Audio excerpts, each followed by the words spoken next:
এখন বাজে হচ্ছে ভোর 4টে।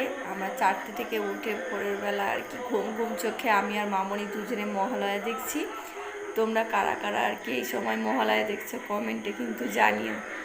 আর যখন আমরা ছোট ছিলাম ঠিক এই সময়টা প্রচুর পরিমাণে ঠান্ডা পড়তো। লেপের তলায় আর কি শুয়ে থাকতাম, দাদু রেডিওতে আর কি মহালয়া চালাতো। 4টে থেকে আমরা 5টা অবধি শুনতাম। ঠিক 5টার সময় যখন রেডিওতে শেষ হতো তখন পাশের বাড়ি একজন দিদাদের আর কি সাদা কালো টিভি ছিল, সেখানে মহালয়া দেখতে যেতাম। সেই দিনগুলো এখন মনে পড়ে, আর সেই সব তো আর এখন ফিরে পাবো না। আর এখন সেই আগের মতন মহালয়া দেখার সেই উত্তেজনাটা আর নেই। তাও আমি আর মামনি আর কি 4টে থেকে উঠে দেখছি মহালয়া।